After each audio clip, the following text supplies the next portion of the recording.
Hello everyone, I welcome you all on my channel. जैसे कि हम मैथ्स की पेडागोजी के क्वेश्चंस और टॉपिक्स डिस्कस कर रहे थे।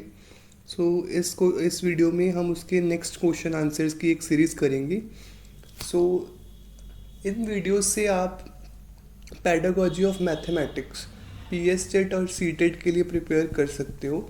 बिकॉज उसका पोर्शन आपको 30 मार्क्स का मैथमेटिक्स आता है, तो उसमें से 10 मार्क्स और 8 मार्क्स के आपको पेडागोजी आती है। आप इन वीडियोस से आप उनके क्वेश्चंस प्रैक्टिस कर सकते हो ताकि आप एग्ज़ाम में वो क्वेश्चंस अच्छे से कर पाओ। स्टार्ट कर दें।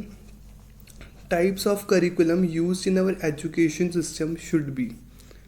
जो एजुकेशन में करिकुलम होता है वो कैसा होना चाहिए? वो लर्नर सेंटर्ड हो, वो टीचर सेंटर्ड हो, ऑब्जेक्टिव सेंटर्ड, कंटेंट सेंटर्ड। अब एज यू ऑल नो कि कभी भी हम करिकुलम टीचर सेंटर्ड नहीं बनाएंगे।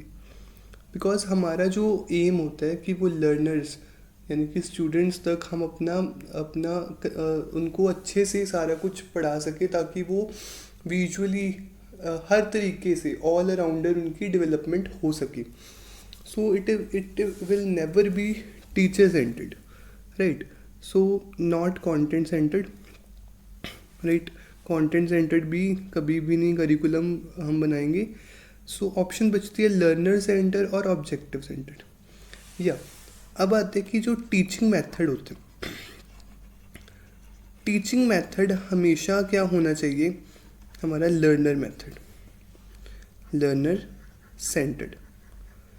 जैसे कि आप क्लास में किस तरीके से किस मेथड के साथ पढ़ा रहे हो, वो हमेशा क्या होना चाहिए? लर्नर सेंटर्ड, ताकि बच्चों को ईजिली आपको समझ सकें, राइट?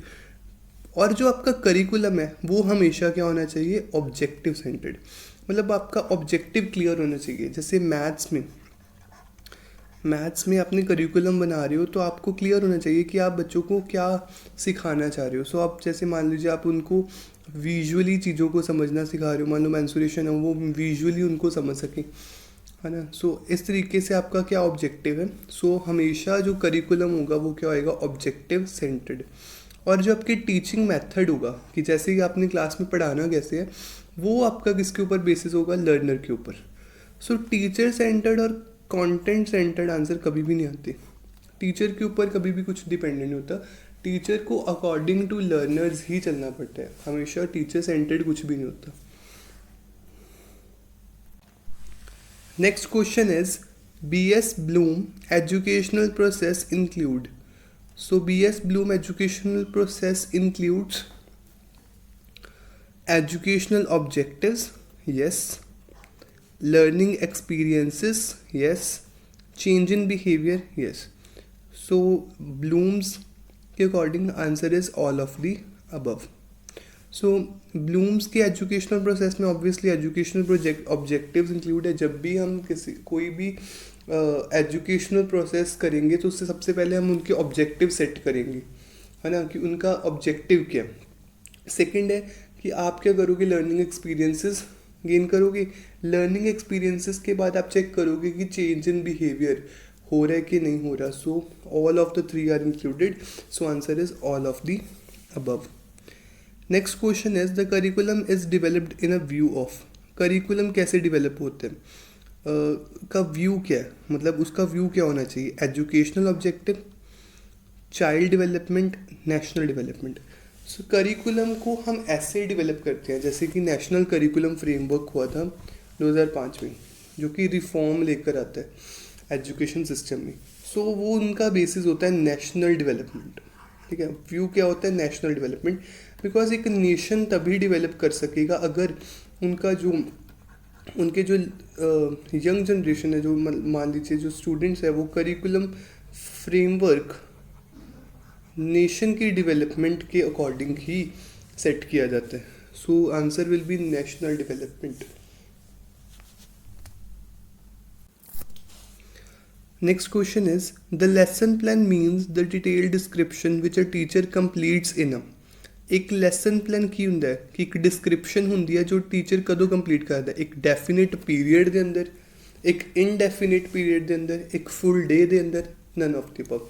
सो ਲੈਸਨ ਪਲਾਨ ਕਿੰਦੇ ਵਾਸਤੇ ਹੁੰਦਾ, ਇੱਕ ਡੈਫੀਨਿਟ ਪੀਰੀਅਡ ਵਾਸਤੇ। ਸੋ ਜਦੋਂ ਵੀ ਆਪਾਂ ਕਿਸੇ ਕਲਾਸ ਵਿੱਚ ਪੜ੍ਹਾਉਣ ਜਾਂਦੇ ਹਾਂ ਕੋਈ ਵੀ ਟੌਪਿਕ, ਮੰਨ ਲਓ ਮੈਥ ਦਾ, ਸੋ ਆਪਾਂ ਨੂੰ ਉਹਦੇ ਵਾਸਤੇ ਕੀ ਪ੍ਰੀਪੇਅਰ ਕਰਨਾ ਪੈਂਦਾ, ਇੱਕ ਲੈਸਨ ਪਲਾਨ। ਸੋ ਲੈਸਨ ਪਲਾਨ ਸਿਰਫ ਉਸ ਪਰਟੀਕੂਲਰ ਪੀਰੀਅਡ ਵਾਸਤੇ ਪ੍ਰੀਪੇਅਰ ਕੀਤਾ ਜਾਂਦਾ, not for the full day, not for the indefinite period, because ਉਹਦੇ ਵਿੱਚ ਆਪਾਂ ਹਰ ਤਰੀਕੇ ਦੇ ਸਬਜੈਕਟਸ ਨੂੰ ਇੰਕਲੂਡ ਕਰਨਾ ਹੁੰਦਾ, ਜਿਵੇਂ ਕਿ ਸਾਇੰਸ ਹੋ ਗਿਆ, ਮੈਥ ਹੋ ਗਿਆ, SST ਹੋ ਗਈ, ਅਦਰ ਸਬਜੈਕਟਸ ਜਿੰਨੇ ਵੀ ਲੈਂਗੁਏजेस ਦੇ ਸਬਜੈਕਟ ਹੋ ਗਏ। ਸੋ ਆਪਾਂ ਉਹ ਕਰੀਕੂਲਮ ਜੋ ਵੀ ਆਪਣਾ ਹੁੰਦਾ ਉਹਦੇ ਵਿੱਚ ਆਪਾਂ ਸਾਰਾ ਸੈੱਟ ਕਰਨਾ ਹੁੰਦਾ। ਸੋ ਆਪਾਂ ਡੈਫੀਨਿਟ ਪੀਰੀਅਡ ਹਰ ਇੱਕ ਲੈਸਨ ਨੂੰ ਦਿੰਦੇ ਹਾਂ, ਤਾਂ ਲੈਸਨ ਪਲਾਨ ਕੀ ਹੁੰਦਾ, ਡੈਫੀਨਿਟ ਪੀਰੀਅਡ ਵਾਸਤੇ। नेक्स्ट आंदा है the development of the lesson planning occurred as a result of. Lesson planning की डेवलपमेंट किसका as a result of, child psychology, clinical psychology, gestalt psychology, all of the above. So answer is all of the above. Next question is micro teaching is based on the following assumptions. अब micro teaching क्या होती है, देखो micro teaching basically होती क्या है कि एक बहुत ही शॉर्ट टाइम के लिए टीचिंग होती है, लाइक फॉर 20 मिनट्स और मोर भी हो सकती है, 1 आवर तक भी हो सकती है। 1 आवर से वैसे कम ही होती है, 15 मिनट्स और 20 मिनट्स की होती है, सॉरी 1 आवर की नहीं होती, 15 और 20 मिनट्स की होती है। जिसमें आप क्या करते हो, आपने जो लेसन क्लासरूम में पढ़ाना है, मान लो अपने कोई टॉपिक क्लासरूम में कराना है, तो आप 15 to 20 मिनट्स में वो करवाओ टॉपिक, जिससे आपको बच्चों का रिस्पॉन्स सब कुछ आप देख सको, ताकि आप जो मेन लेसन प्लान है उसमें क्या कर सको, चेंजेस कर सको कि क्या चेंज आपको करना है। सो वो 15 to 20 मिनट्स का लेक्चर वो होता है आपकी माइक्रो टीचिंग, उसी के ऊपर क्या होती है, बेस्ड होती है, राइट। सो इसे हम ऐसे कह सकते हैं कि बहुत ही छोटा लेक्चर, एक तरह से आप कह सकते हो छोटा लेसन प्लान। तो 26 का आंसर क्या आएगा फिर। सो इसमें क्या होता है, complexities of education reduce, yes complexities remove होंगी। जो कॉम्प्लेक्सिटी आपको क्लास में आएगी, अगर आपको उससे पहले एक छोटा lesson plan micro teaching plan से पता चलती है, तो अब आपकी कॉम्प्लेक्सिटी कम हो जाएगी, ईजियर हो जाएगा पढ़ाना आपको क्लास में, that's right. Teaching skills can be developed, आप अपने टीचिंग स्किल्स को डेवलप कर सकते हो, आप अपने आप को जज कर सकते हो, आप अपने स्किल्स को इम्प्रूव कर सकते हो। Third, it is an individualised training programme, yes it is a training programme. So answer is all of the above. Next question is micro teaching components are micro teaching situations, teaching skills, feedback devices, all of the above. So it's answer is all of the above. So micro teaching components involve micro teaching situations, right, teaching skills as well, feedback devices, yes it is a kind of feedback के लिए micro teaching components होता है। So all of the above is the right answer. Next is the first step of micro teaching skill is, micro teaching skill का first step क्या होएगा, demonstration, skill को demonstrate करना, lesson plan, defining a specific skill। So obviously micro lesson plan, सबसे पहले lesson planning होगी, फिर ही सभी कुछ हो पाएगा। So right answer is micro lesson plan. उसके बाद हम डिफाइनिंग अ स्पेसिफिक स्किल ले सकते हैं, फिर उस डिफाइन करने के बाद हम आ सकते हैं डेमोन्स्ट्रेशन ऑफ अ स्किल के ऊपर।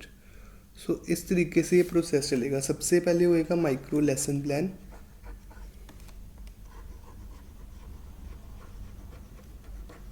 माइक्रो लेसन प्लान के बाद होएगा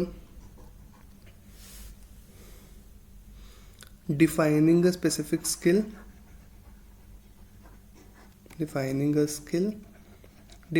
skill के बाद होएगा demonstration of a skill।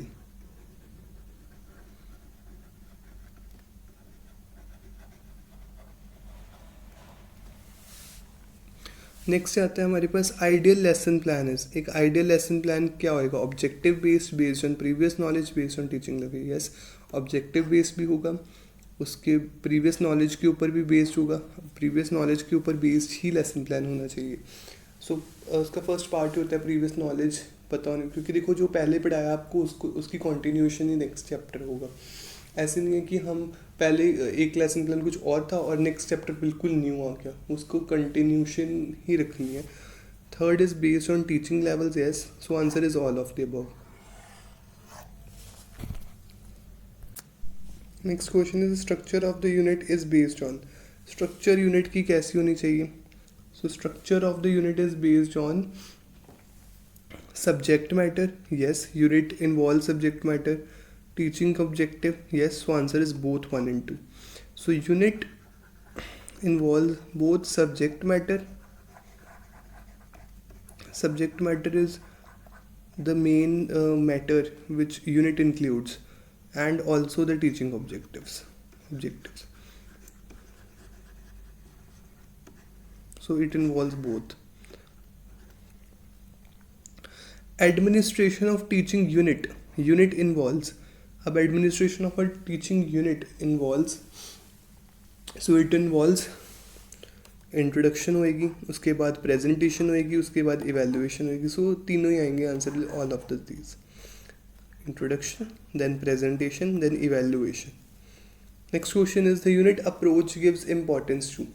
The unit approach gives importance to. So the unit approach gives a teacher's dominance, child supremacy, parents authority. I think all of the above is important. Child supremacy मतलब child ਨੂੰ ਪ੍ਰਮੁੱਖ ਰੱਖਿਆ ਜਾਂਦਾ ਹੈ, child को प्रमुख रखा जाता है. So teacher's dominance and parents authority. So all of the above is the right answer. Next question is micro teaching device is designed by. So it is designed by Skinner. Skinner is the right answer. Next question is classroom teaching skills are developed by using a feedback device. Classroom teaching skills are developed by using as feedback device. So it is micro teaching. Micro teaching as I said कि 15-20 minutes का एक lecture है, इसके हम अपने skills को improve कर सकते हैं.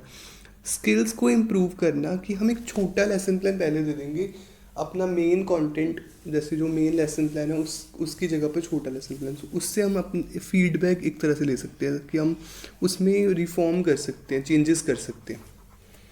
Micro teaching is a system of controlled practice, uncontrolled practice, both 1 and 2. So it is a controlled practice because हम माइक्रो टीचिंग को इतना भी ज़्यादा नहीं कर सकते, है ना, उसको हम एक लिमिट टाइम के लिए रखना होता है. सो एक कंट्रोल्ड वे में एक प्रैक्टिस करना, that is known as micro teaching system. Next question is which work is not related with a teacher.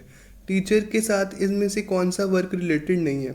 First is planning teacher करेगा, गाइडेंस टीचर प्रोवाइड करेगा, टीचिंग ऑब्वियसली टीचर ही करेगा, budgeting teacher का काम नहीं है, वो काम कोई और मैनेजमेंट वगैरह देख सकते हैं. टीचर का काम है पढ़ाना, प्लान करेगा, गाइड कर सकता है, गाइडिंग भी टीचर करेगा, और उनका काम है टीचिंग करना.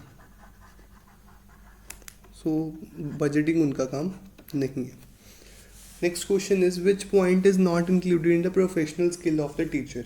Professional skill of the teacher में कौन सा पॉइंट इंक्लूडेड नहीं है? सो वो है हमारे पास डेडिकेशन, नॉलेज ऑफ सेल्फ होनी चाहिए, experiment well, satisfactory knowledge of social matter की भी होनी चाहिए, बट डेडिकेशन डिपेंड करती है पर्सन टू पर्सन कि आप कितने डेडिकेटेड हो.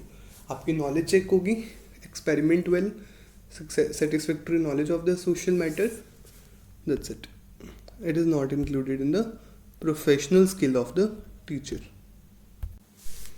In the scope of education, diagnosis is made of interview, observation, diagnostic sex, so all of these.